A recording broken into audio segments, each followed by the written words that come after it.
자, 오늘 히브리서 두 번째 시간, 히브리서 7장부터 13장 말씀을 공부하는 시간입니다.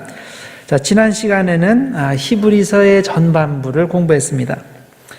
이 부분에서 가장 중요한 주제로 부각된 것은 우리의 큰 대제사장 되시는 예수님이었습니다. 예수님은 구약의 어떤 중개자들보다도 뛰어나신 분이기 때문에 우리가 구원받기 위해서는 예수님의 십자가 복음 이외에 그 어떤 것도 필요하지 않다라고 배웠습니다. 그 다음 우리는 예수님이 우리와 똑같은 육체를 가지고 계시기 때문에 예수님께서 우리와 우리의 인간적 연약함을 완전히 동정하시고, 그래서 우리는 그런 주님께 담대히 나아가 기도할 수 있다는 것을 배웠습니다. 그리고 마지막으로 우리는 참된 안식에 이르기 위해서는 순종해야 된다. 그것도 오늘 이 시간에 순종해야 된다는 것을 배웠습니다. 오늘은 히브리서의 하반부를 공부하게 됩니다. 먼저 히브리서에서 우리에게 가장 친숙한 장, 믿음장으로 알려진 히브리서 11장을 공부해 봅니다. 10장의 마지막 39절을 보면 11장 믿음장을 시작하기 전에 믿음에 대해서 먼저 이렇게 운을 띄웁니다. 우리는 뒤로 물러가 멸망할 자가 아니요 오직 영혼을 구원함에 이르는 믿음을 가진 자니라. 그리고 나서 11장으로 넘어갑니다. 이 11장이 다루게 되는 믿음, 어떤 믿음일까요? 다름 아닌 이 10장 마지막 절에서 말한 믿음입니다. 영혼을 구원함에 이르는 믿음. 영혼을 구원할 수 있는 믿음이라는 거예요. 그래서 히브리서는 이것을 설명하기 위해서 우선 1절에서 그런 우리를 구원하게 하는 믿음이 어떤 종류의 믿음인지 정의부터 시작을 합니다. 그래서 오늘 외우신 말씀, 믿음은 바라는 것들의 실상이요 보이지 않는 것들의 증거다라고 하였습니다. 우리는 이 구절을 시간과 공간의 차원에서 접근할 수 있습니다. 자, 첫 번째 거는 시간적으로 해석할 수 있어요. 시간적으로 보면 믿음은 바라는 것들의 실상이 됩니다. 아직은 아무것도 이루어진 것이 없이 그저 상상 속에서만 바라보아야 하는 것이지만은 그것이 실제인 것처럼, 오늘의 일인 것처럼 믿어지는 것이 진짜 믿음이라는 겁니다. 또 공간적으로 보면 믿음은 보지 못하는 것들의 증거가 됩니다. 현재 눈에 보이지 않지만 영의 눈을 떠서 볼 때 현재 내 눈앞에 있는 것처럼 믿어지는 것이 진짜 믿음이라는 거죠. 히브리서는 이것이 믿음의 참 모습이라고 가르칩니다. 자, 믿음은 확률적으로 가능하니까 믿어지는 그런 차원의 믿음이 아니라, 비록 확률적으로는 안 일어날 것 같지만 하나님의 말씀이 그러하다면 반드시 일어난다 하고 믿는 믿음. 그래서 반드시 그렇게 된다에 나의 모든 시간과 재능과 재물을 거는 믿음. 자, 이것이 진짜 믿음이라는 겁니다. 이런 믿음이 있을 때 구원에 이르는 믿음이 된다는 겁니다. 종교개혁 시기의 신학자들은 이런 종류의 믿음을 가리켜서 신뢰의 믿음, 피두시아로서의 믿음이라고 불렀습니다. 자, 믿음은 세 종류로 구분할 수 있습니다. 첫째는 지식의 차원의 믿음이죠. 지식으로서의 믿음입니다. 믿음의 가장 기본이 되는 것으로서 어떤 대상이나 사건에 대한 기본 정보를 말하죠. 이것이 모든 믿음의 기본이 됩니다. 그러나 이 믿음으로는 구원받을 수 없습니다. 그야말로 머릿속으로만 아는 거지 이 지식이 나 자신의 삶에 전혀 영향을 미치지 않기 때문입니다. 야고보서 2장 19절에 보면 마귀의 믿음이 나오는데 바로 이 수준의 믿음입니다. 내가 하나님은 한 분이신 줄 믿느냐? 잘하는도다. 귀신들도 믿고 떠드느니라. 자, 하나님이 한 분이시다, 계시다는 것을 마귀도 알아요. 근데 자기하고는 전혀 상관이 없는 거죠. 이것이 이제 머리로서의, 지식으로서의 믿음입니다. 자, 둘째는 지적 동의로서의 믿음입니다. 예수님은 이 세상의 구세주이다라는 지식이 있는데 이 지식이 나 자신에게 진리이고 나도 예수님 믿으면 구원받는다. 자, 이걸 인정한다면 이것이 지적 동의로서의 믿음이 됩니다. 그런데 이것도 역시 머리의 차원에만 머무르면 아무 소용이 없습니다. 자, 머리로는 동의가 되어도 내가 실제로 예수 믿는 결단을 하지 못하면 구원에 이르지 못합니다. 우리는 세 번째의 믿음으로 넘어가야 되죠. 그것이 바로 신뢰의 믿음입니다. 나는 오직 예수님의 십자가의 은혜로만 구원받을 수 있다는 것을 알고 인정하고, 그래서 주님께 온전히 나 자신을 맡길 때 이것이 구원에 이르는 믿음이 되는 겁니다. 나이아가라 폭포 위에 외주를 걸고 그 위를 걷기도 하고 심지어는 외바퀴 수레를 끌고 폭포를 건너는 사람이 있었습니다. 그래서 너무나 신기한 묘기를 보여주기 때문에 많은 사람들이 나이아가라 폭포 주위로 몰려들었습니다. 그때 한 사람이 이렇게 그에게 질문했습니다. 이때 그 외주를 타는 그 사람이 이제 고개사가 질문을 했는데, 거기에 있는 많은 사람들 중에 한 사람을 딱 지목해서, 선생님, 제가 이 외주를 타고 이 폭포를 건널 수 있다고 믿으십니까? 그 사람 대답이, 물론 믿지요. 내가 당신이 이렇게 외주를 타는 걸로 유명해서 내가 보러 오지 않았습니까? 자, 그렇다면 제가 줄 위에서 외바퀴 수레를 밀고서 폭포를 또 건너려고 하는데 그럴 수 있다고 믿으십니까? 그러니까 그 사람 대답이, 예, 믿습니다. 그러면 제가 이 외바퀴 수레에 사람을 한 사람 태우고 건너가려고 하는데 내가 이게 가능하다고 믿으십니까? 그러니까 그 사람 대답이, 예, 충분히 그럴 수 있다고 믿습니다. 자, 그러면 선생님께서 저를 좀 도와주시겠습니까? 선생님을 이 수레에 태우고 제가 목포를 건너고 싶은데 여기 지금 올라오시겠습니까? 절대로 안 되죠. 저는 죽어도 그런 일은 안 합니다. 자, 우리는 이 두 사람의 대화에서 위에서 말씀드린 이 세 가지 종류의 믿음을 발견하게 됩니다. 나는 고개사가 줄을 타고 폭포를 건너는 것을 봐서 안다. 자, 이것은 지식으로서의 믿음이에요. 그냥 그걸 아는 거예요. 정보로서의 아는 거예요. 나는 고개사가 외바퀴 수레를 끌고 폭포를 건널 수 있다고 믿는다. 그는 그럴 능력이 충분히 있는 사람이다. 이건 나도 동의하는 거예요. 지적인 동의의 차원이에요. 그런데 나는 그가 끄는 수레 안에 앉아서 함께 폭포를 건널 수 있다. 나는 고개사에게 나의 생명을 맡기겠다.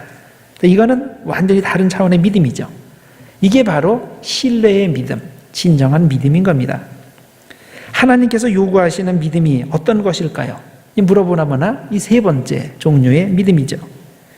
남들도 다 아는 종류의 사실을 아는 지식으로서의 믿음도 아니고, 머리로만 아는 그런 지적 동의 믿음도 아니고, 내 가슴으로 알고 그 진리를 위해 나의 생명을 바치겠다는 믿음, 바로 전적인 신뢰의 믿음인 겁니다.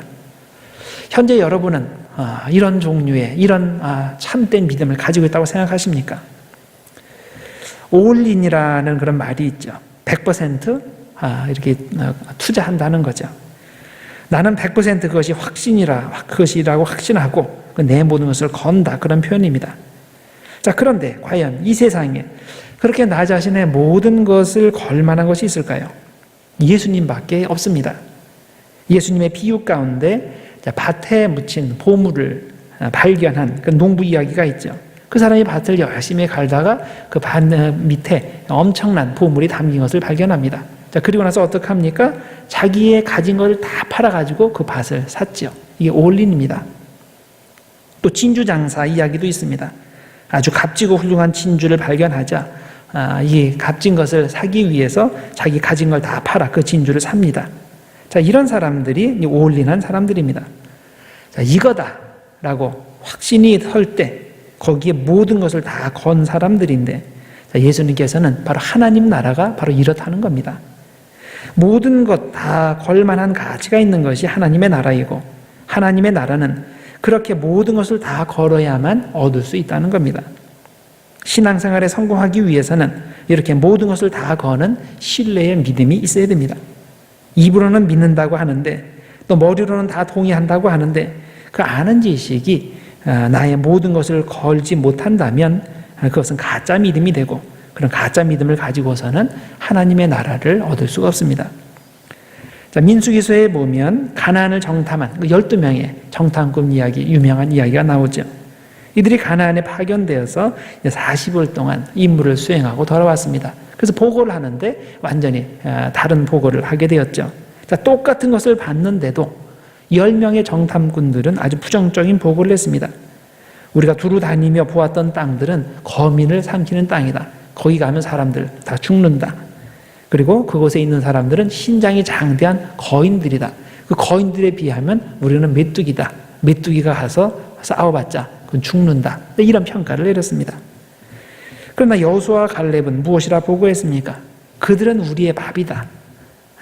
우리가 하나님께서 함께 하시기 때문에 하나님께서 함께 하시면 들어가서 반드시 이긴다. 이렇게 보고를 했습니다. 여호수아와 갈렙은 전능하신 하나님을 믿었습니다. 말로만 믿은 것이 아니라, 머리로만 믿은 것이 아니라 가슴 중심으로 믿었습니다. 그래서 그 믿음에 자신의 모든 것을 걸었고, 이런 신뢰의 믿음에 따라서 그때 살았던 전체 이스라엘 백성 중에서 그 두 사람만 가나안 땅에 들어가는 복을 받았습니다. 우리는 사건이나 사물을 있는 그대로 객관적으로 본다고 생각합니다. 그러나 실상은 그렇지 않습니다.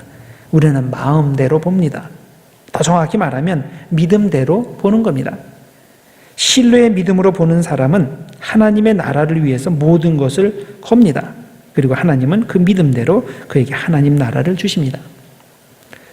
히브리서 11장에 보면 이런 신뢰의 믿음을 가진 사람들이 쭉 소개되어 나옵니다. 아벨부터 시작해서 사무엘에 이르기까지 수많은 이름들과 스토리들이 그 안에 들어가 있습니다. 그런데 그중 아브라함과 사라 이야기가 있습니다. 일찍이 아브라함이 100세가 되었을 때 하나님께서 그에게 나타나서 말씀을 하셨죠. 아브라함아, 내가 너를 택했고 너의 후손이 하늘의 별처럼 바다의 모래처럼 땅의 티끌처럼 많게 해주겠다. 그렇게 말씀을 하셨습니다. 상식적으로 이게 가능한 일입니까? 불가능하죠. 육신의 생각으로는 불가능합니다. 이미 아브라함의 몸은 죽은 몸이나 다름없고 사라의 태는 다친 지 오래입니다. 인간의 경험에서 보자면 아들을 얻는다는 것은 불가능한 일입니다. 그런데 이런 상황에서 아브라함과 사라가 어떻게 했다 그랬습니까? 하나님을 믿었다라고 했습니다. 그것이 6장에 나오는 내용이고 또 11장에 나오는 내용입니다. 자, 이것이 바로 신뢰의 믿음입니다. 그 결과 그들은 하나님의 말씀대로 아들 이삭을 얻게 되었고 마침내 하나님의 약속대로 육적으로 영적으로 어마어마한 수의 자손들을 얻게 되었습니다. 모세의 경우도 마찬가지죠. 우리는 모세에게서 신뢰의 믿음을 발견하게 됩니다. 출애굽기에 보면 모세의 지도하에서 백성들이 홍해를 건너는 장면이 나옵니다. 뒤에는 애국 군대가 막 쫓아오고 앞에는 홍해가 딱 버텨 있고 그야말로 진퇴양난의 상황입니다. 이때 하나님께서 모세에게 명령을 내리셨죠. 자, 지팡이를 들고서 지팡이를 그 강물 위로 뻗어라. 그러면 물이 갈라질 것이다. 근데 한번 생각해 보세요. 만일 지팡이를 사람들 다 모아놓고 지팡이를 딱 내밀었는데 아무 일도 벌어지지 않았어요. 그럼 어떻게 될까요? 모세는 아마 돌에 맞아 죽었을 겁니다. 그런데 그는 하나님을 전적으로 믿었기 때문에 그대로 순종할 수 있었습니다. 그리고 순종했을 때 홍해물이 갈라졌습니다. 그래서 사람들이 다 건너게 됐는데 결국 백성들이 한 일은 없습니다. 하나님 혼자서 일을 다 처리해 주셨습니다. 하나님이 홍해를 갈라주셨고 백성들은 무사히 홍해를 건넜습니다. 그리고 뒤따라오는 로마의 군대는 물에 잠겨서 죽었습니다. 그런데 후에 이스라엘 역사에서 이와 비슷한 사건이 또 한 번 일어나게 되죠. 백성들이 마지막 가나안에 들어가기 위해서 요단강을 건너야 하는 상황이 벌어지게 됩니다. 이때 하나님께서 여호수아에게 명령을 하셨죠. 너는 언약궤를 맨 제사장들에게 명령해서 이르기를 너희가 요단 물가에 이르거든 요단에 들어가서라 하라.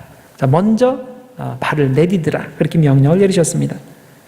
자, 옛날 모세 때는 모세가 지팡이를 물 위에 이렇게 뻗으면 하나님이 모든 일을 다 해주셨습니다. 근데 두 번째 강을 건널 때는 언약궤를 맨 제사장들이 먼저 발을 요단강에 들여놓으라고 하신 겁니다. 제사장들은 이 명령을 그대로 따라 해야 될까요? 만일 발을 딱 들여놨는데 아무 일도 일어나지 않았어요. 그러면 어떻게 될까요? 일시에 제사장들의 리더십과 그렇게 하라고 명령한 여호수아의 리더십은 망가지는 겁니다.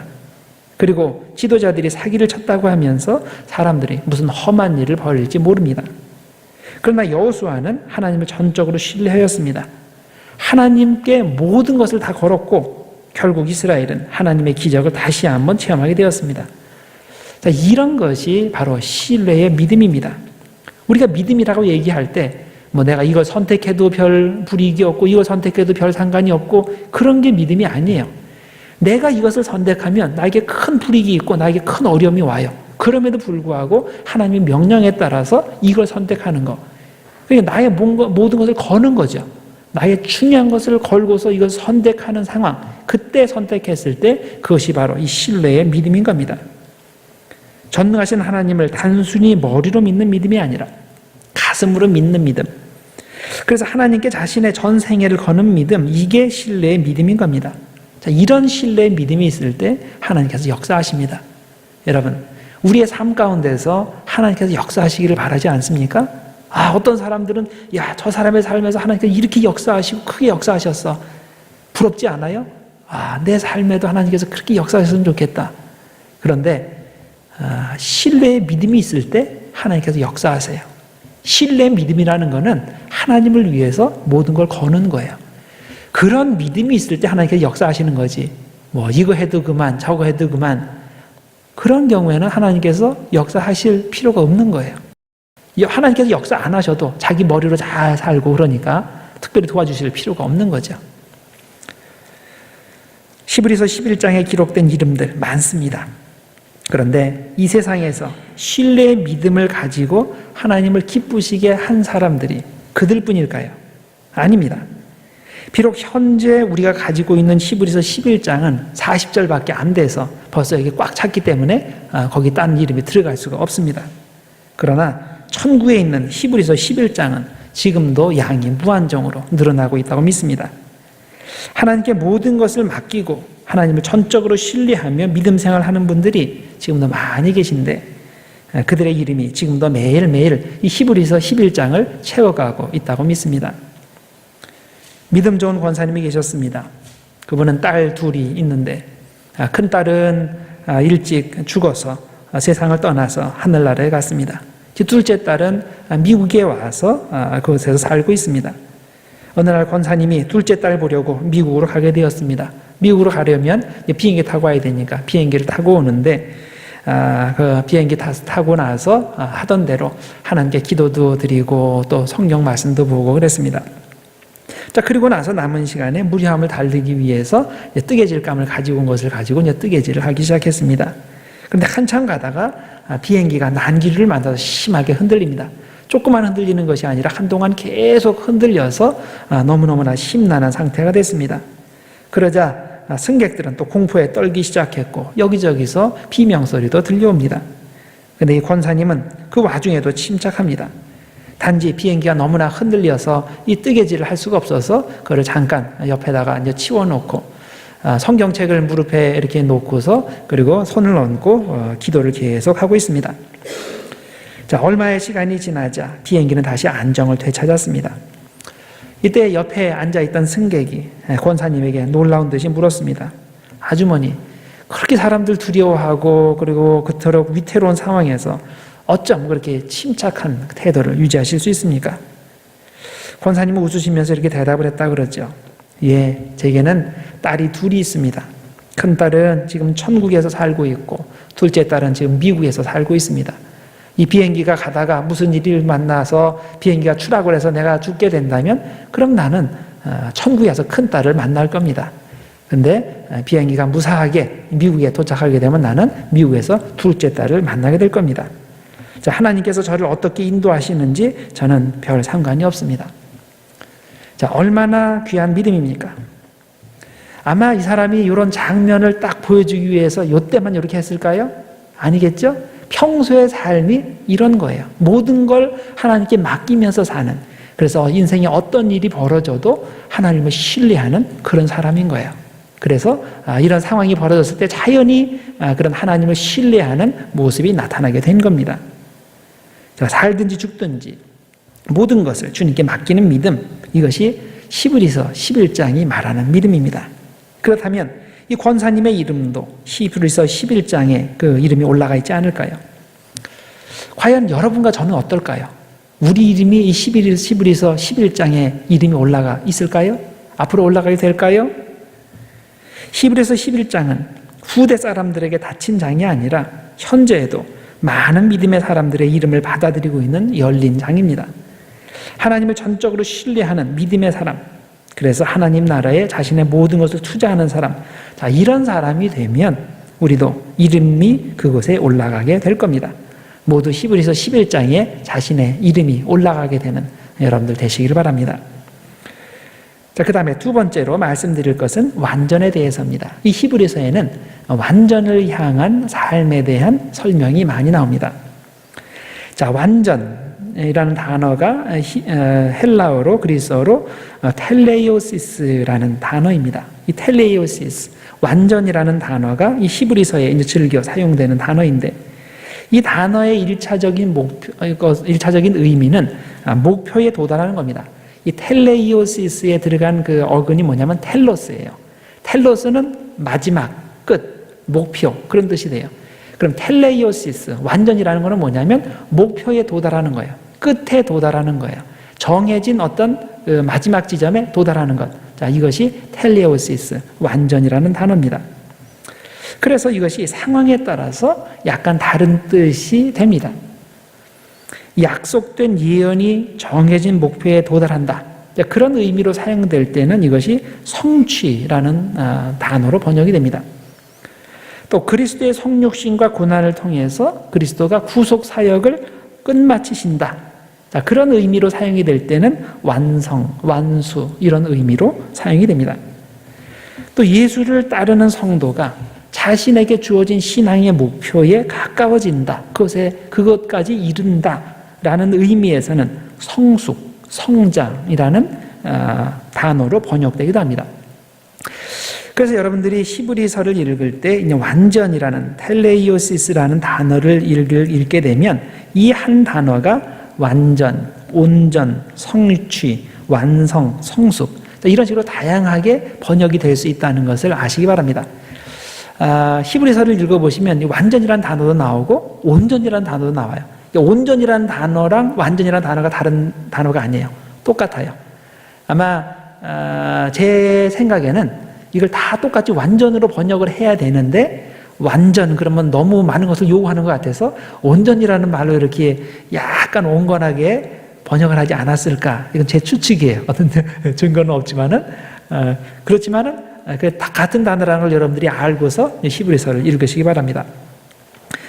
히브리서 7장 27절과 28절에 보면 그리스도께서 십자가 위에서 자신을 단번에 들여 완전하게 되셨다는 표현이 나옵니다. 7장 27절과 28절.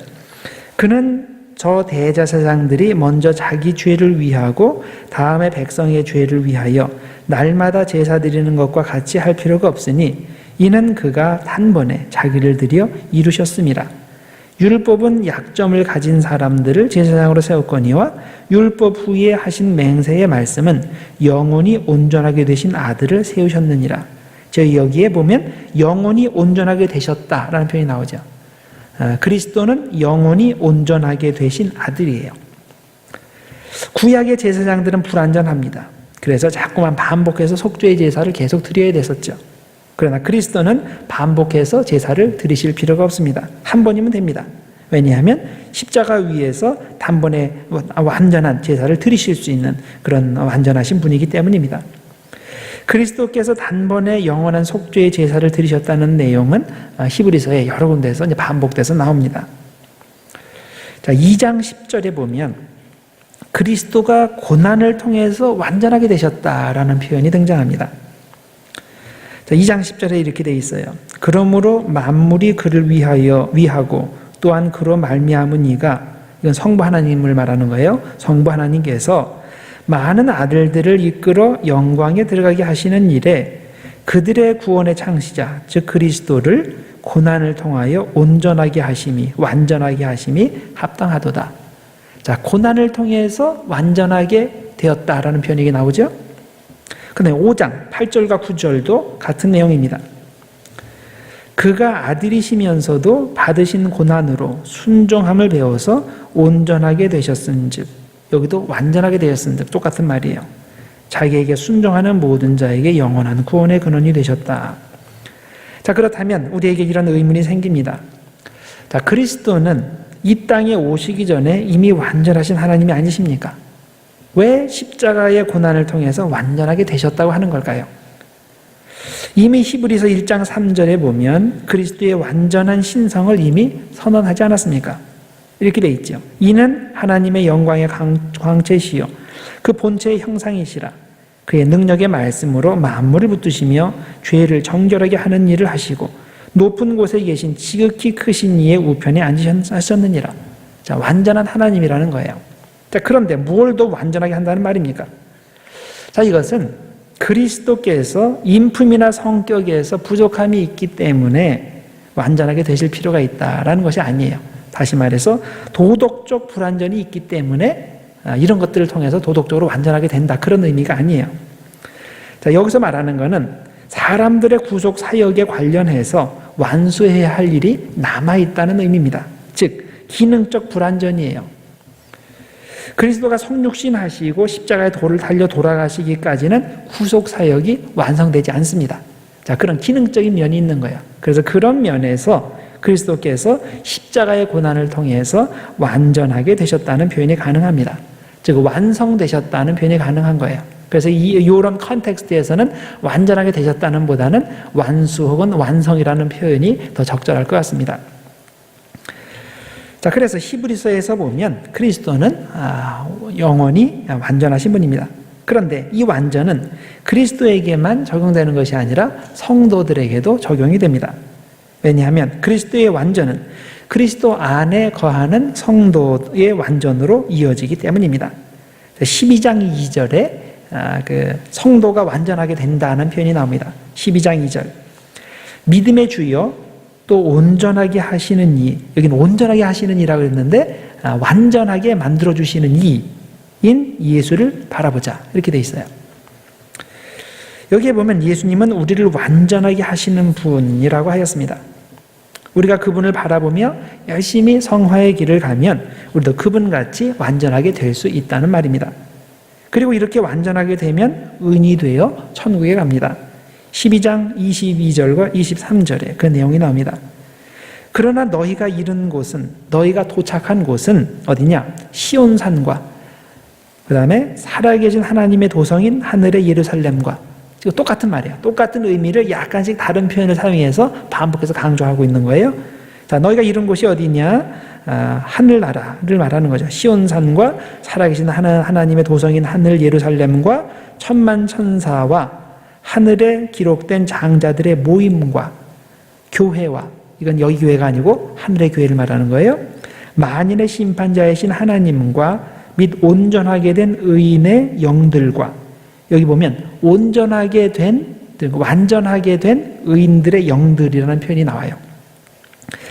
자, 히브리서는 이렇게 그리스도뿐만 아니라 성도도 완전의 상태에 이르게 된다고 설명하는데, 자, 이 10장 14절은 여기서 한 걸음 더 나아갑니다. 그래서 이미 우리가 완전하게 되었다라고 선언합니다. 10장 14절. 그가 거룩하게 된 자들을 한 번의 제사로 영원히 온전하게 하셨느니라. 영원히 완전하게 만들어주셨느니라 라고 되어 있어요. 이게 10장 14절이에요. 자, 그리스도께서 십자가에 달려 죽으심으로 우리를 단번에 완전하게 만들어주셨다. 이게 어떻게 가능할까요? 예수님이 완전하다고 하는 것에는 별 이의가 없을 수 있지만 우리도 완전하게 되었다. 그것도 영원히 완전하게 되었다. 이것을 어떻게 이해해야 될까요? 이 구절은 예수님께서 십자가 사역을 통해서 구속 사역을 완수하셨다는 의미로 이해할 수 있습니다. 자, 예수님 편에서는 하실 일을 지금 완벽하게 다 이루셨습니다. 단번에 십자가의 희생을 통해서 이미 우리에게 구원의 은총을 완전하게 주신 겁니다. 그런데 그 십자가의 은총이 실제로 우리에게 전달돼서 우리를 변화시키기까지는 우리 편에서는 그리스도의 구속 사역이 아직 완성된 것이 아닙니다. 십자가의 은혜가 실제로 우리에게 전달되어서 우리 안에 완성되기 위해서는 역시 부단한 성화의 노력이 필요합니다. 그러면 언젠가 우리도 히브리서의 가르침대로 완전에 이르게 될 것입니다. 그러면 히브리서에서 말하는 성도의 완전은 어떤 종류의 완전을 말하는 걸까요? 인간의 연약함과 실수가 전혀 없는 절대적 완전의 상태를 의미하는 걸까요? 그렇지 않습니다. 그런 완전은 육신의 제약을 벗어나는 하늘나라에서나 가능한 일입니다. 히브리서에서 말하는 완전은 하나님을 향해 성별된 상태, 즉 거룩을 의미합니다. 자, 그래서 10장 10절에 이 거룩함에 대해서 이야기합니다. 이 뜻을 따라, 즉 하나님의 뜻을 따라 예수 그리스도의 몸을 단번에 들이심으로 말미암아 우리가 거룩함을 얻었노라. 자, 예수님이 단번에 십자가 희생을 치르셨어요. 그것 때문에 우리가 거룩하게 되었다라는 거죠.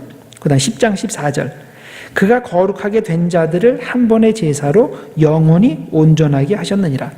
한 번의 제사로 우리를 영원히 온전하게 하셨다. 자, 똑같은 표현인데 지금 단어만 바꿔 쓰는 거죠. 그와 10절에서는 몸을 단번에 들이셔서 우리를 거룩하게 하셨다. 14절에서는 한 번의 단번의 제사를 통해서 우리를 완전하게 하셨다. 자, 그래서 이 완전이라는 의미가 바로 거룩의 의미인 겁니다. 성화, 거룩하게 되는 것을 의미하는 겁니다. 그래서 우리는 이 히브리서에서 말하는 완전을 거룩의 관점에서 바라볼 필요가 있습니다. 세상에서 구별되어 온전히 예수 그리스도를 바라보는 그런 상태, 곧 믿음이 성장하여 그리스도의 완전에 근접한 상태라고 이해하시면 됩니다. 자, 같은 맥락에서 히브리서 5장 14절은 완전을 신앙의 성장으로 이해합니다. 자, 5장 14절. 단단한 음식은 장성한 자의 것이니, 즉 어른의 것이니 그들은 지각을 사용함으로 연단을 받아 선악을 분별하는 자들이니라. 자, 여기에서 장성한 자로 번역된 단어가 텔레이온이라는 단어예요. 자, 텔레이오시스가 완전이라고 그랬죠? 근데 텔레이온이라고 하면서 이것을 장성한 자로 번역을 했어요. 그런데 문자적으로는 이것이 완전한 자입니다. 이렇게 돼요. 문자적으로 번역하면 단단한 음식은 완전한 자의 것이니 그들의 지각을 사용함으로 연단을 받아 선악을 분별한다. 이런 뜻이 되는 거예요. 자, 그래서 여기서는 그 완전을 설명할 때 하늘에서나 가능한 그런 절대적 완전을 얘기하는 게 아니라 성장의 면에서 어른이 됐다, 신앙에 성숙했다, 그런 의미로 사용됐다는 것을 우리들이 알 수가 있죠. 한편 6장 1절과 2절에서는 같은 단어가 역시 성숙의 의미로 사용됩니다. 6장 1절과 2절. 그러므로 우리가 그리스도의 도의 초보를 버리고 죽은 행실을 회개함과 하나님께 대한 신앙과 세례들과 안수와 죽은 자의 부활과 영원한 심판에 관한 교훈의 털을 다시 닦지 말고 완전한 대로 나아갈지니라. 자, 여기에는 완전한 대로 나아가자라고 번역을 했어요. 그런데 이 완전한 대를 영어 성경, NIV나 NASB 같은 영어 성경에서는 maturity, 성숙으로 나아가자, 그렇게 번역을 했어요. 자, 그렇다면 우리가 위의 두 예를 통해 확인하는 것은 히브리서에서 사용하는 이 완전이라는 단어는 절대적 완전을 의미하는 것이 아니라 성화의 과정으로서의 성장 혹은 성숙을 의미하는 겁니다. 그러니 완전의 명령 앞에서 질의 겁을 먹고 포기하는 일은 없어야 되는 겁니다. 사실 성경의 다른 구절들을 봐도 우리에게 완전을 요구할 때면 언제나 이런 절대적 완전을 요구하지 않습니다. 언제나 이 세상에서 가능한 상대적 완전을 요구했습니다. 자, 마태복음 5장 48절에 내용이 나와요. 그러므로 하늘에 계신 너희 아버지의 온전하신 것 같이, 여기도 완전이에요. 하나님께서 완전하신 것 같이 너희도 완전하라. 또 베드로전서 1장 15절과 16절. 오직 너희를 부르신 거룩한 이처럼 너희도 모든 행실에서 거룩한 자가 되라. 기록되었으되 내가 거룩하니 너희도 거룩할지어다 하셨느니라. 자, 정말 하나님이 거룩하신 것처럼 우리도 거룩해질 수 있을까요? 하나님이 완전하신 것처럼 우리도 완전해질 수 있을까요? 정말 하나님께서 그걸 우리에게 요구하시는 걸까요? 그렇다면 우리는 처음부터 포기해야 될 겁니다. 왜냐하면 인간의 육신을 가지고서 어떤 무지나 연약함이나 실수 같은 것도 없는 그런 완벽함은 이 세상에서 불가능하기 때문입니다. 그래서 많은 사람들이 이 완전의 명령 앞에서 포기하고 성화의 노력을 하려고 하지 않습니다. 어차피 도달하지 못할 목표인데 왜 그것을 향하여 출발합니까? 자, 그런데 성경에서 명령하는 완전은 절대적 완전이 아닙니다. 상대적 완전입니다. 모든 인간적인 무지나 실수까지도 없는 신적인 완전이 아니라 하나님을 향한 순수한 사랑과 이웃을 향한 진실한 사랑의 상태인 겁니다. 자, 이것을 히브리서에서는 신앙의 성장 혹은 성숙 혹은 완전, 온전이라는 단어로 표현하는 겁니다. 우리가 이 세상에서 이런 상대적 완전에 도달하려면 하나님의 명령 앞에서 좌절하지 말고 꾸준히 그리스도의 완전을 향해 전진해야 되는데, 자, 이런 성화의 과정을 히브리서 12장 1절에서 3절 사이에서는 경주, 즉 달리기에 비유하여 설명하고 있습니다. 자, 성화의 과정은 영적 경주라는 겁니다. 그러면 성공적인 영적 경주를 하기 위해서는 무엇이 필요할까요? 자, 세 가지 조건이 필요합니다. 첫째는 목표가 올바라야 돼요. 둘째는 방법이 올바라야 됩니다. 셋째는 태도가 올바라야 됩니다. 자, 먼저 올바른 목표를 생각해 봅시다. 우리의 목표가 뭡니까? 바로 예수 그리스도죠. 성숙한 신앙인이 되기 위해서는 예수 그리스도가 나의 신앙의 목표라는 것을 잊지 말아야 됩니다. 자, 12장 2절에 그 내용이 나오죠. 믿음의 주요 또 온전케 하시는 인 예수를 바라보자. 우리가 바라볼 대상은 예수님 한 분뿐이에요. 달리기 선수가 달리기를 시작하기 전에 목표를 제대로 설정하지 않으면 어떤 일이 벌어질까요? 이건 상상이 되지 않는 질문이죠. 아무리 지능이 떨어지는 선수라도 결승선이 어딘지 모르고 달리는 그런 선수가 어디 있겠습니까? 당연히 알아요. 그런데 우리 믿는 사람들은 어떻습니까? 안타깝게도 어떤 분들은 예수 그리스도라는 확실한 목표가 없이 그저 아무 생각 없이 교회 문만 드나드는 사람들이 있는 것을 봅니다. 자신에게 주어진 시간과 힘을 올바른 목표를 위해서 집중하지 못하고 여기저기 낭비하니, 자, 그런 사람의 믿음이 자라겠습니까? 우리는 신앙의 목표가 분명해야 됩니다. 믿음의 주요, 우리를 온전케 하시는 예수 그리스도를 목표로 해서 열심히 신앙생활을 해야 믿음이 성장합니다. 여러분, 왜 내 믿음이 성장하지 않을까라고 생각하시는데, 말씀하시는 분들 중에서 이 목표를 제대로 설정하지 않고서 달리기 때문에 그런 분들이 있어요. 그저 열심히만 하면 신앙이 자랄 줄 알고, 아니에요. 목표가 틀렸는데 잘못된 목표를 향해서 열심히 하면 신앙이 자라겠어요? 당연히 아니죠. 우리는 목표가 분명해야 됩니다. 교회에서 내가 어떤 말을 하든지 행동을 하든지 어떤 일을 하든지 정말 내가 이것을 하는 게 목표가 그리스도인지 그거를 우리들이 확실하게 해야 됩니다. 그래야 신앙이 자랍니다.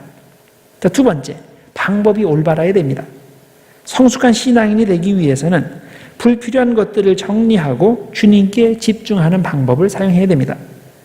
성인이 된다는 것이 무엇을 의미합니까? 인생의 목표에 불필요한 것들은 과감하게 줄이고 꼭 필요한 것들만을 가지고 목표에 집중하는 것이 아니겠습니까? 마찬가지로 우리가 성숙한 신앙인이 되려면 그리스도의 완전이라는 목표에 도움이 되지 않는 것들 과감하게 정리할 줄 알아야 됩니다. 그리고 꼭 필요한 것들만 가지고 목표를 향해 달려야 됩니다. 그래서 12장 1절에 어떤 방법을 사용할지를 여기서 얘기합니다. 모든 무거운 것과 얽매이기 쉬운 죄를 벗어버리라고 하였습니다. 자, 무슨 뜻입니까? 신앙의 경주에 도움이 되지 않는 것들을 과감하게 포기하라는 말입니다. 자, 어떤 분야에서든지 높이 오르기 위해서는 많은 것들을 포기해야 됩니다. 하고 싶은 거 다 하고 먹고 싶은 거 다 먹고 놀고 싶은 거 다 놀고, 그렇게 하면 절대 목표에 도달하지 못하죠. 높이 오르기 위해서는 희생할 것은 희생하고 꼭 필요하지 않은 것들은 과감하게 자르고 포기할 줄 알아야 됩니다. 마음씨 좋은 등대지기가 있었다고 합니다. 그가 지키는 등대에는 매달 월초에 일정량의 기름을 공급받아서 등불을 켰습니다. 그런데 이 등대가 이제 마을에서 멀지 않은 곳에 위치해 있기 때문에 마을 사람들이 어떤 급한 일이 생겨서 기름이 필요할 때 이 등대에 와서 좀 기름 좀 달라고 요청을 하는 일들이 생겼습니다. 그럴 때마다 이 등대지기는 마음씨가 착해서 조금씩 그것을 나누어 주었습니다. 어느 추운 날 한 여자가 와서 집에 기름이 다 떨어져서 아이들이 지금 춥게 있는데 좀 기름을 좀 주실 수 없습니까? 그래서 조금 기름을 좀 줍니다. 얼마 후에 다른 남자가 찾아와서 등잔에 기름이 떨어져서 조금만 달라고 하니까 조금이니까 그래서 조금을 줍니다. 어떤 사람은 마차 바퀴에 기름을 치기 위해서 약간만 빌려달라고 하니까 또 그걸 좀 빌려주고, 자, 모두 필요한 곳에 기름을 요청하는 것이기에 이 마음씨 좋은 등대지기는 기름을 조금씩 나누어 주었습니다. 근데 월말이 다가오면서 기름이 거의 바닥이 나게 되었고 그 등대의 불이 꺼져버렸습니다. 그래도 며칠만 기다리면 또 새 기름이 오니까 그럼 또 한 달을 시작할 수 있으니까 괜찮을 거라고 생각을 했습니다. 그런데 등불이 꺼진 날 대형 사고가 났습니다. 여러 척의 배가 좌초가 되었고 그래서 많은 사람이 목숨을 잃었습니다. 그 다음날 당연히 당국에서 조사가 나왔습니다. 이 등대지기는 기름 사용에 대한 원칙에 대해 강하게 문책을 받았습니다. 그러니까 여러 가지 핑계를 댔지만은 기본 원칙을, 등대지기의 기본 원칙을 지키지 못한 데에 대한 책임은 면치 못했습니다. 자, 무슨 원칙일까요? 기름은 오직 한 가지 목적, 등불을 밝히는 것에만 사용되고 절대 다른 용도로 사용할 수 없다는 원칙. 자, 이 원칙을 지키지 않았던 거죠. 우리가 신앙이 성장하기 위해서는 신앙의 원칙을 지켜야 됩니다. 무슨 원칙입니까? 우리가 공급받는 기름을 정해진 목적 위에 다른 것을 위해서 낭비하지 말아야 한다는 겁니다. 우리에게 정해진 목적이 뭡니까? 바로 예수 그리스도의 장수하는 분량에까지 성장하는 겁니다. 완전하신 예수 그리스도를 닮아가는 겁니다. 우리는 이 신앙의 목표를 달성하기 위해서 그곳에 모든 것을 집중할 줄 알아야 됩니다. 꼭 필요하지 않은 곳에 우리의 힘과 시간을 낭비하지 말고 우리의 목표이신 완전하신 예수 그리스도를 향해서 우리의 모든 것을 집중해야 됩니다. 그래야 신앙이 성장합니다. 그래서 여러분들 신앙생활 하실 때 이 집중을 잘 하셔야 됩니다. 쓸데없는 것들, 힘 분산시키는 것들, 그런 거 과감하게 정리하시고 신앙에 도움이 되는 것들, 주님께로 가까이 갈 수 있는 것들, 그런 것들만 집중해서 사용하시기 바랍니다. 그럴 때 신앙이 성장합니다. 그러나 세 번째, 태도가 올바라야 됩니다. 그다음 어떤 태도냐? 끝까지 인내하는 태도입니다. 힘들다고 중간에 포기하면 안 됩니다. 목표에 도달할 때까지 끈기 있게 달릴 줄 알아야 됩니다. 자, 12장 1절에 그렇게 되어 있죠. 인내로서 우리 앞에 당한 경주를 하며, 경주를 할 때 뭐로서? 인내로서. 또 12장 3절에도 그 내용이 나옵니다. 너희가 피곤하여 낙심하지 않기 위하여 죄인들이 이같이 자기에게 거역한 일을 참으신 일을 생각하라. 말이 좀 어려워요. 딱 안 들어오죠. 이게 무슨 말이냐면 죄인들이 이같이 자기에게 거역한 일, 다시 말해서 죄인들이 예수님께 못된 짓하고 그렇게 하는 일들을 꾹 참으신 이 예수님을 생각하라. 무엇을 위해서? 너희도 피곤하여 낙심하지 않기 위해서. 그러니까 예수님도 인내로 인내하셨으니까 너희도 이런 일들이 벌어지거든 인내하고 그 경주하는데 이렇게 딴 데 신경 쓰지 말라. 그거예요. 인내, 끈질기게 그 방향대로 움직이라는 겁니다. 자, 경주에 승리하는 사람은 많이 참고 많이 인내하는 사람입니다. 이것을 못하면 아무것도 이루지 못합니다. 자, 올림픽에 나가는 그 인류 선수들을 생각해 봅시다. 그저 남들 사는 대로, 남들 대충 운동하는 대로 그대로 평균치로 따라 했더니 갑자기 어느 날 올림픽에 나가달라고 요청을 받았다? 그런 일은 절대 안 일어나죠. 올림픽에 나가는 사람은 이미 오랫동안 인내하면서 힘든 훈련을 통과한 사람입니다. 끈기 있게 훈련하지 않은 사람은 절대 성숙한 사람, 성장한 사람, 인류가 될 수 없습니다. 그래서 우리가 성숙한 신앙인이 되기 위해서는 인내심이 필요합니다. 성숙한 신앙인은 절대로 우연히 만들어지지 않습니다.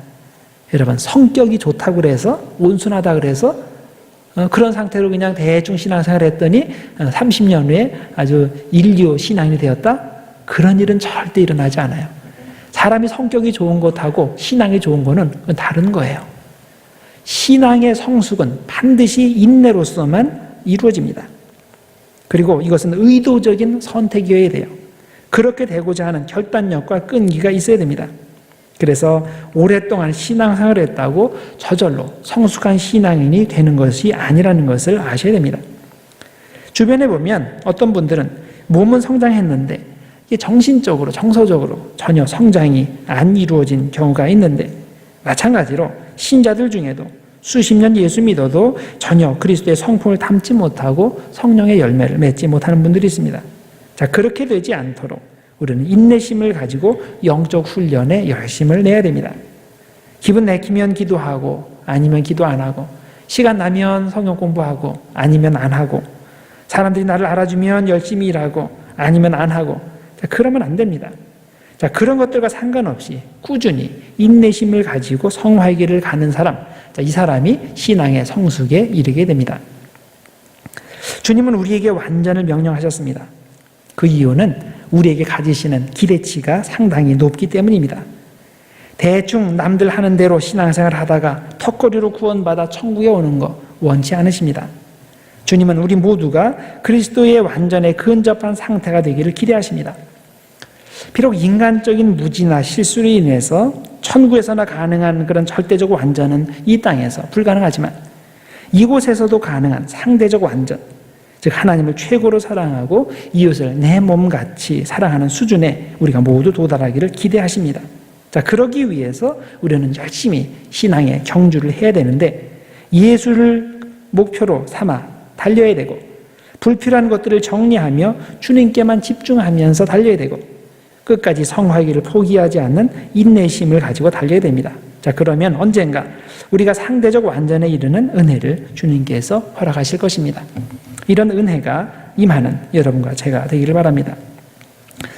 자, 또 한 가지 이제 세 번째 주제를 말씀드립니다. 그것은 목회자와 성도와의 올바른 관계에 대해서입니다. 히브리서를 읽어보면 성도가 목회자를 어떻게 대해야 하는지에 대한 구절들이 여러 등장합니다. 자, 먼저 12장 25절에 보면 하나님의 말씀을 전하는 사람을 거역하지 말라고 말을 합니다. 자, 12장 25절. 너희는 삼가 말씀하는 일을 거역하지 말라. 땅에서 경고하신 일을, 이거는 모세예요. 땅에서 경고하신 모세를 거역한 그들이 피하지 못하였거든. 하물며 하늘로부터 경고하신 이, 즉 그리스도를 배반하는 우리일까 보냐. 이것은 광야에서 이스라엘 백성을 이끌던 모세를 사람들이 거역했을 때 그들이 죽임당한 예를 제시하면서 그리스도를 거역하는 사람들이 얼마나 더 큰 벌을 받게 될 것인지를 생각하라 하는 경고의 말씀입니다. 그래서 이 구절은 설교하는 목회자의 포커스를 맞춘 것이 아니라 그리스도에게 포커스를 맞춘 겁니다. 그러나 여전히 하나님의 말씀을 전하는 사람을 거역했을 때 어떻게 되는지에 대한 기본 원칙을 말해주는 겁니다. 그 다음 13장 17절에 보면 왜 목회자에게 순종해야 하는지에 대한 이유를 이렇게 설명을 합니다. 너희를 인도하는 자들에게 순종하고 복종하라. 그들은 너희 영혼을 위하여 경성하기를 자신들이 청산할 자인 것 같이 하느니라. 그들로 하여금 즐거움으로 이것을 하게 하고 근심으로 하게 하지 말라. 그렇지 않으면 너희에게 유익이 없느니라. 여기에 성도들이 목회자에게 순종해야 하는 이유가 나오는데 그렇게 해야 목회자가 기쁨으로 사역을 감당하고 그럴 때 성도들에게 유익이 된다는 겁니다. 자, 그러면 신학적으로나 윤리적으로나 심각한 문제가 있는 목사에게도 무조건 순종해야 될까요? 13장 7절을 봅시다. 하나님의 말씀을 너희에게 일러주고 너희를 인도하던 자들을 생각하며 그들의 행실의 결말을 주의하여 보고 그들의 믿음을 본받으라.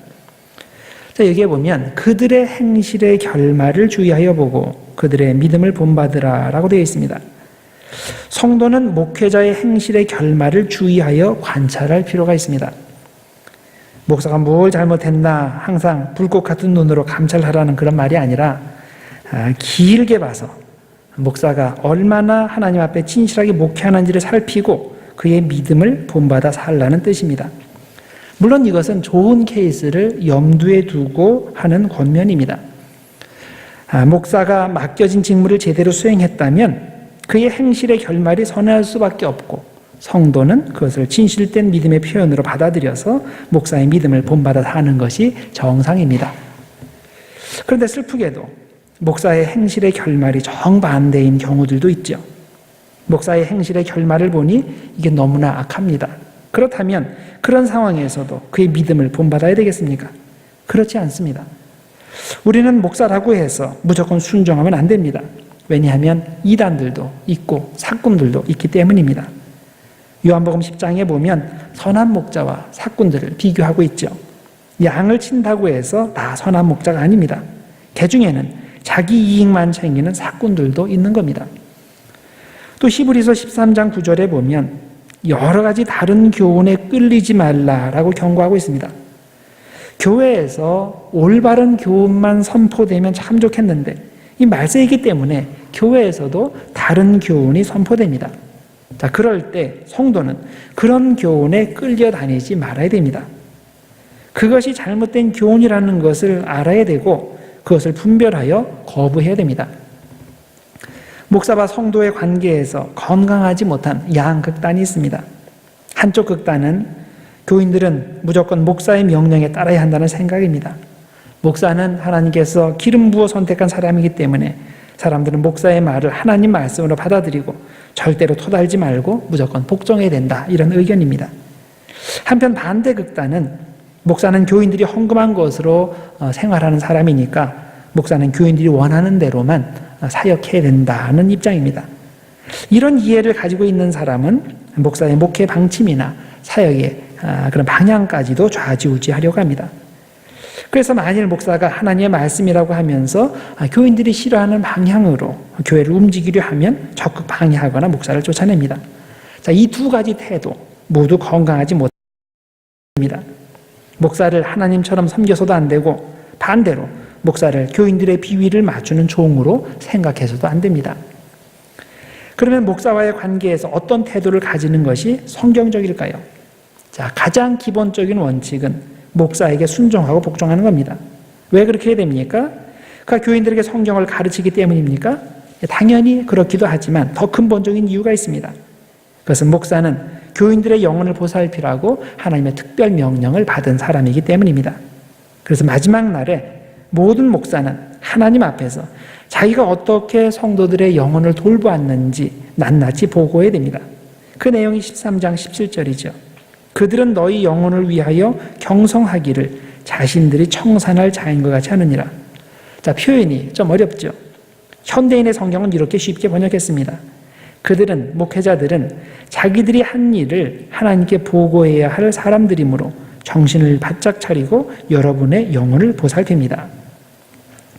자, 교회를 담임하는 목사들은 정신 바짝 차리고 성도들의 영혼을 보살펴야 하는데, 이 영혼을 보살핀다는 말이 대표적으로 말씀으로 성도들을 잘 먹인다는 의미입니다. 성도들이 영양실조 걸리지 않도록 골고루 영의 양식을 제공하는 겁니다. 그래서 목사는 성도들에게 때로는 쓴 음식도 먹이고 때로는 부드러운 음식도 먹입니다. 왜냐하면 성도들이 편식을 해서 영양실조에 걸리면 나중에 그것에 대해서 하나님께 책망을 받을 것이기 때문입니다. 그래서 목사들은 마지막 날에 반드시 하나님 앞에서 얼마나 열심히 영혼들을 보살폈는지에 대해서 낱낱이 보고를 하게 됩니다. 자, 그러하기에 성도들은 목사에게 순종하고 복종해야 한다고 성경이 가르칩니다. 자, 그러면 이 복종이 무조건적인 복종일까요? 성도들은 목사의 말이라면 따지지 말고 무조건 복종해야 됩니까? 예를 들어서 가짜 목사의 경우에도 그 사람이 교회를 담임하고 있다는 이유 하나만으로 그의 말을 무조건 따라야 됩니까? 그렇지 않습니다. 자, 우리 주변에 보면 양의 탈을 쓴 늑대들이 있습니다. 겉모양은 천사의 모습이지만은 그 속에 악마가 활동하는 가짜들이 있습니다. 또 이단들이 너무나 많이 있습니다. 그런 경우 생각 없이 무조건 따라가면 안 됩니다. 단순히 목사의 타이틀을 가지고 있다고 해서 따라가면 큰일 납니다.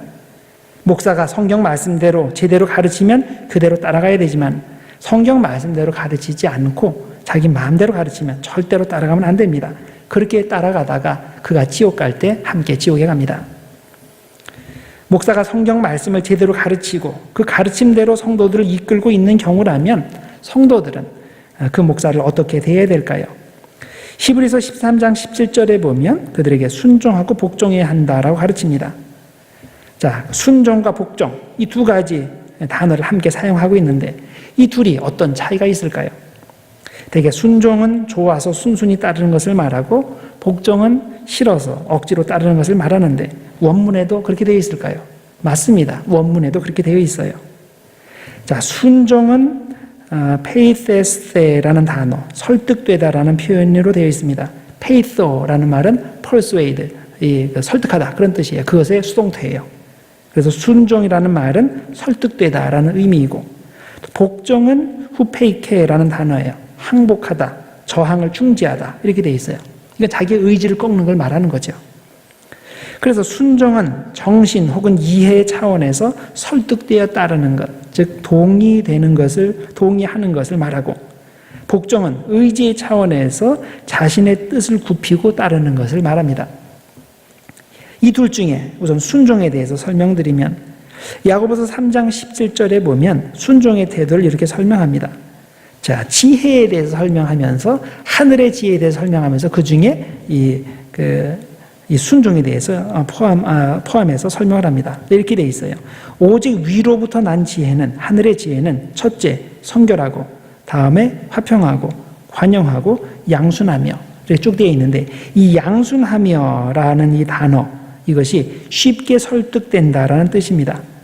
eupathes라는 단어인데 여기서도 페이소라는 단어가 여기 역시 들어가 있죠.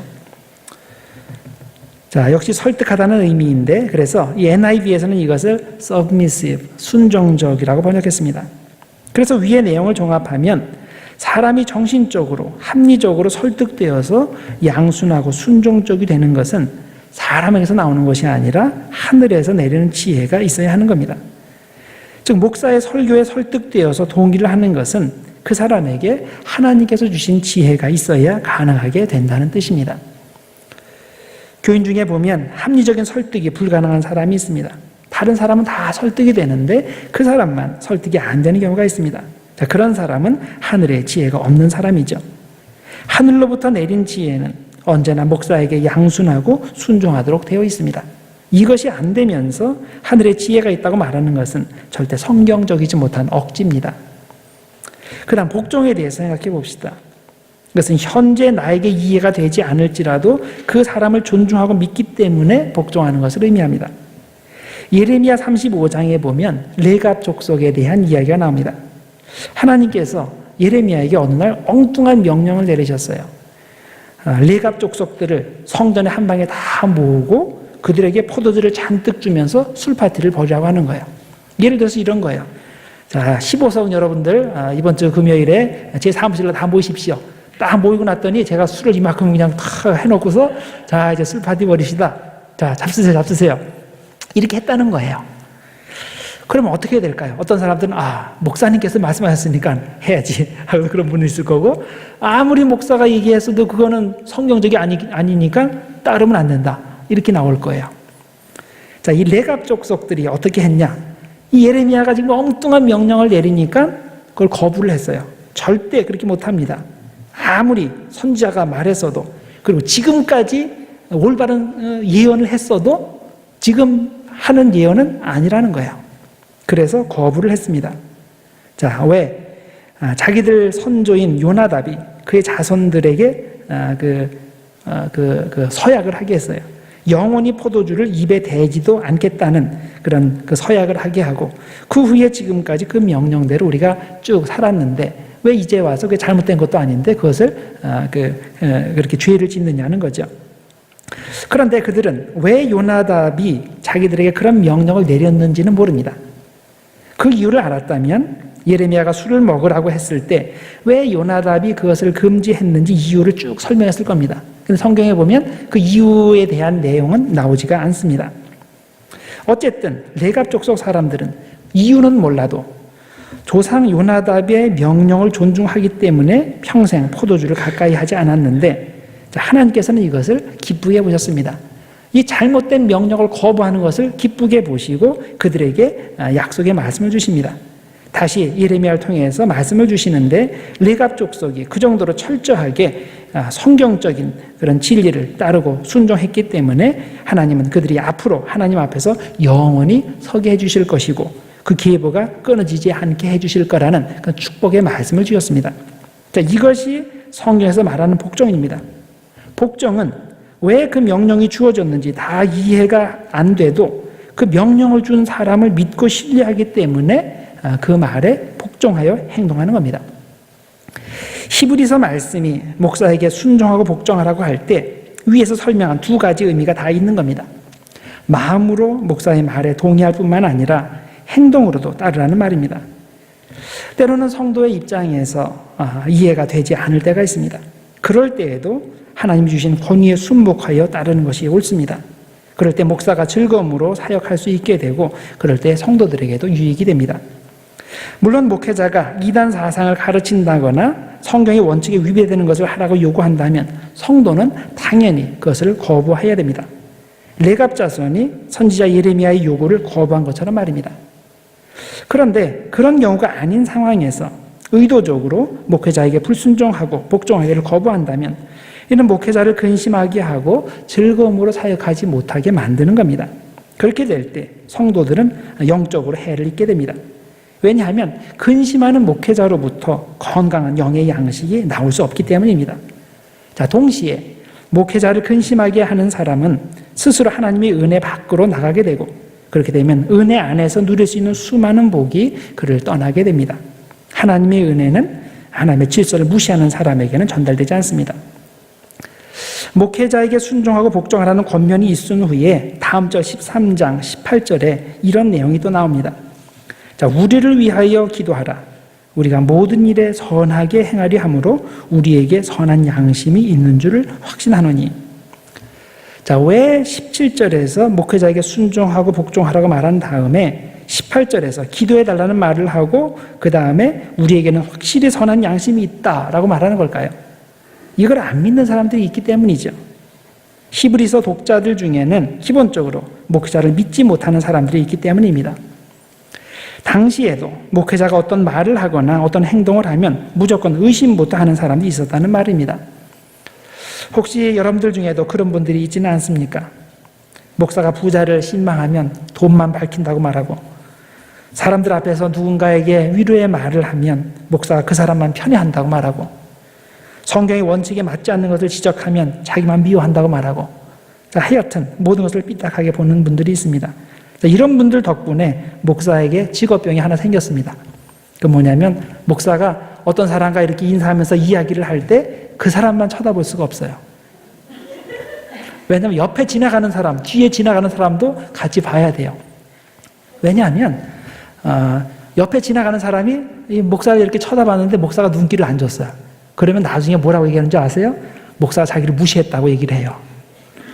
보통 분들은 그렇게 얘기 안 해요. 그런데 꼭 그렇게 이야기하시는 분들이 있어요. 그래서 목사는 어떤 사람과 대화를 할 때 그 사람에게만 집중하지 못하고 생각이 분산될 수밖에 없다. 불쌍한 사람이에요. 그러니까 그것을 이해해 주시기를 바랍니다. 자, 어쨌든 제가 말씀드리고자 하는 것은 어떤 마음가짐을 가지고 목회자를 대하느냐의 그 문제입니다. 그래서 그런 분들에게는 당연히 목사를 통해서 하나님의 은혜가 전달되기가 힘듭니다. 그러니까 신앙생활이 점점 힘들어지게 되고 또 영적인 그런 기근 상태가 계속 지속이 되는 겁니다. 여러분, 신앙생활에 성공하려면 하나님의 질서를 무시하면 안 됩니다. 하나님의 교회에서 목회자와의 관계가 막히면 하나님의 은혜가 전달되지 못합니다. 이것이 하나님이 정해주신 질서입니다. 만일 목회자가 정말 성경의 원리대로 가르치지 않고 그대로 살지 않는다면 성도는 당연히 이걸 문제 삼아야 됩니다. 그냥 좋은 게 좋은 거야, 넘어가면 안 됩니다. 당연히 문제 삼아야 돼요. 목회자가 가르치는 잘못된 교리나 죄의 삶을 따라가면 안 되기 때문입니다. 자, 소경을 따라가면 소경과 함께 지옥에 갑니다. 그러나 그런 상황이 아니라면 목회자에게 순종하고 복종해야 하나님의 은혜가 임하고 복이 임하는 겁니다. 목사에 대한 맹종은 위험합니다. 그렇게 하는 사람이 이단에 빠집니다. 목사에 대해 모든 걸 삐딱하게 보는 것도 똑같이 위험합니다. 그런 사람에게는 하나님의 은혜가 임하지 않습니다. 성도는 하나님이 세워주신 권위에 순종하고 복종할 때 복받습니다. 이것이 하나님의 법칙입니다. 그래서 하나님께서 세워주신 권위에 순종하고 복종함으로써 건강한 그런 신앙생활을 하시고, 그럼으로써 하나님께서 주시는 풍성한 은혜 가운데서 매일 그리스도의 완전을 향해 성장하는 건강한 신앙이들 모두 되시기를 주님의 이름으로 축원합니다. 기도하겠습니다. 하나님 아버지, 감사합니다. 오늘도 히브리서 말씀을 통해서 우리 자신을 돌아보게 하시니 감사합니다. 하나님, 이 복잡한 세상 가운데서 우리가 주님을 올바로 목표로 삼고 열심히 그분의 완전을 향해서 전진할 수 있도록, 달려갈 수 있도록 하나님 인도하여 주시옵소서.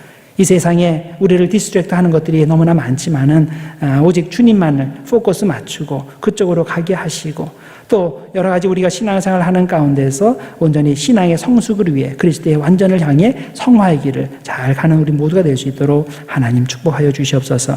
예수님의 이름으로 기도드렸습니다. 아멘.